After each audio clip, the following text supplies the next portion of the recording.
வகுப்பு இலக்கண பகுதி குற்றிய லுகரம் குற்றிய லிகரம் அப்படிங்கிறத பார்க்க போகிறோம்.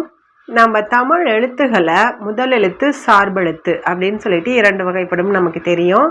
தமிழ் எழுத்துகள் மொத்தம் எத்தனைனா 30. என்னென்ன உயிரெழுத்துகள் 12, மெய்யெழுத்துகள் 18, இரண்டும் சேர்த்து 30 எழுத்துக்களை தான் நம்ம முதல் எழுத்துகள் அப்படின்னு சொல்லுவோம். தமிழ் எழுத்துக்கள்னு சொல்லுவோம், முதல் எழுத்துகள். இதில் சார்பெழுத்து 10 வகைப்படும். என்னென்ன? உயிர்மை, ஆயுதம், உயிரிழபடை, ஒற்றலபடை, குற்றிய லுகரம், குற்றிய லிகரம், ஐகார குருக்கம், ஔகார குருக்கம், மகர குருக்கம், ஆயுத குருக்கம் அப்படின்னு சொல்லி 10 வகைப்படும். இதில் நம்ம குற்றிய லுகரம் பற்றி நம்ம இப்போ விளக்கமாக பார்க்க போகிறோம். இங்கே பாருங்க, சொற்கள் 3 சொற்கள் இருக்கு. குழந்தை, வகுப்பு, பாக்கு. இந்த 3 சொற்கள்லையும் கூங்கிற எழுத்து எங்கெங்கே வந்திருக்குன்னு பாருங்கள். முதல்ல வந்திருக்கு, இடையில வந்திருக்கு, கடைசியில் வந்திருக்கு. இந்த சொற்களை நம்ம உச்சரித்து பார்க்கும்போது வேறுபாடு இருக்கும். முதல்லையும் இடையிலையும் வரும்போது முழுமையாக ஒலிக்கும். குழந்தை, வகுப்பு முழுமையாக ஒலிக்கும். இதே கடைசியாக பாக்கு முழுமையாக ஒலிக்காது. முதலிலும் இடையிலும் வரும் பொழுது ஒரு மாத்திரை அளவு ஒலிக்கும். கடைசியில் வரும் பொழுது அதனுடைய மாத்திரை அளவு குறைந்து அரை மாத்திரை அளவு தான் ஒலிக்கும். இந்த மாதிரி என்னென்ன எழுத்துகள் அரை மாத்திரை அளவுக்கு தான் ஒலிக்கும்னு பார்த்தோம்னா, குசுடு துபுரு. இது என்னது? வல்லினம். வல்லினம் கசர தபர வல்லின எழுத்துகள் நமக்கு தெரியும் இல்லையா?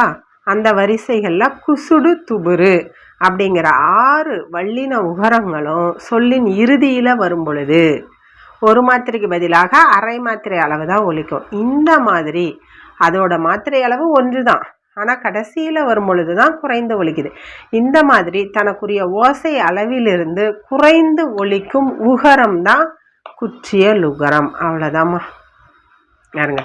குறுமை கூட்டல் இயல் கூட்டல் உகரம், அதுதான் குற்றிய லுகரம். புரியுதுன்னு நினைக்கிறேன். குற்றிய லுகரம்னா ஒன்றுமே இல்லை, அதனுடைய ஒரு மாத்திரை அளவிலிருந்து குறைந்து அரை மாத்திரை அளவாக ஒலிக்கிறது தான் குற்றிய லுகரம். அது என்ன எழுத்துக்கள்? குசுடு துபுரு. அவ்வளோதான். எடுத்துக்காட்டு பாருங்க. காசு, எக்கு, பயரு, பாட்டு, பந்து, சால்பு.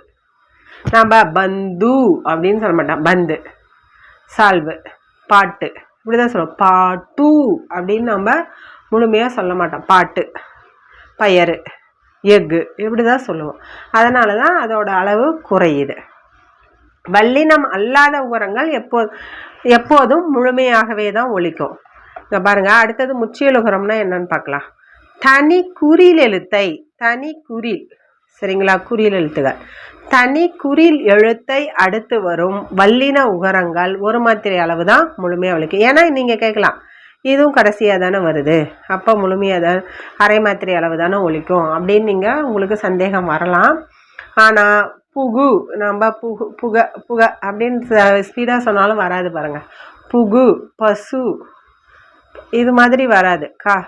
இந்த எழுத்துகள் மாதிரி வராது, சரிங்களா?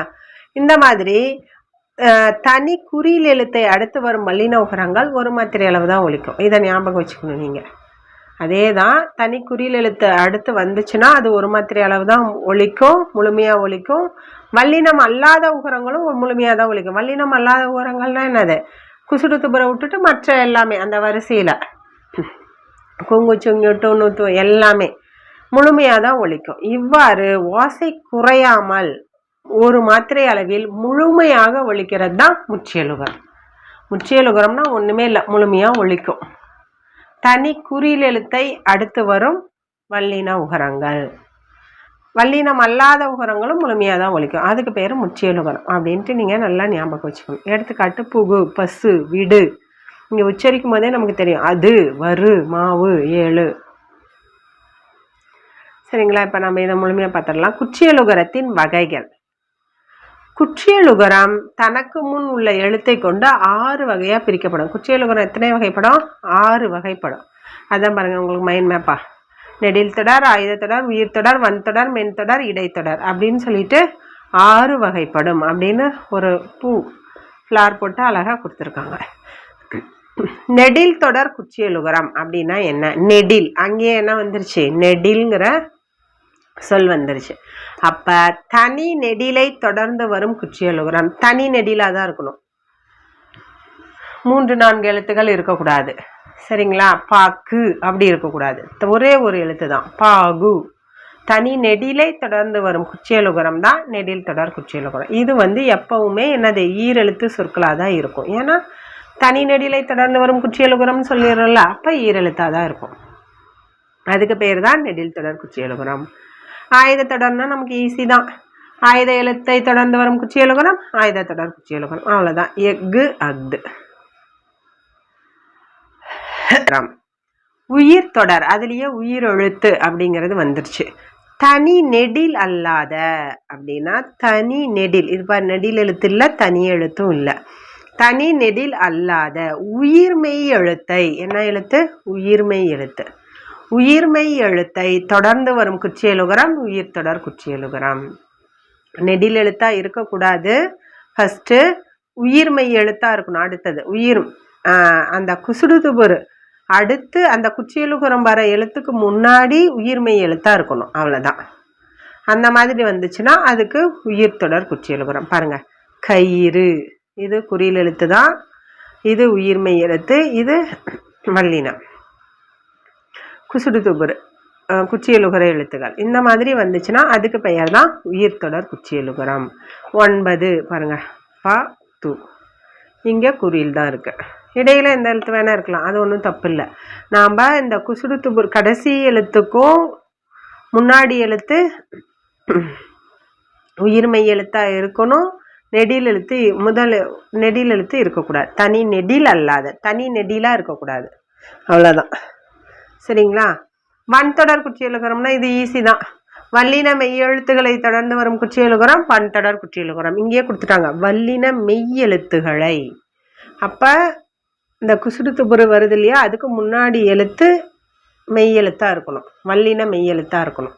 வல்லின எழுத்தா இருந்தா வன்தொடர் குற்றியலுகரம், மெல்லின எழுத்தா இருந்தா மென்தொடர் குற்றியலுகரம், இடையின எழுத்தா இருந்தா இடைத்தொடர் குற்றியலுகரம். அவ்வளோதான். சரிங்களா? பாருங்க, பாக்கு, பேச்சு, பாட்டு, பத்து, உப்பு, பற்று.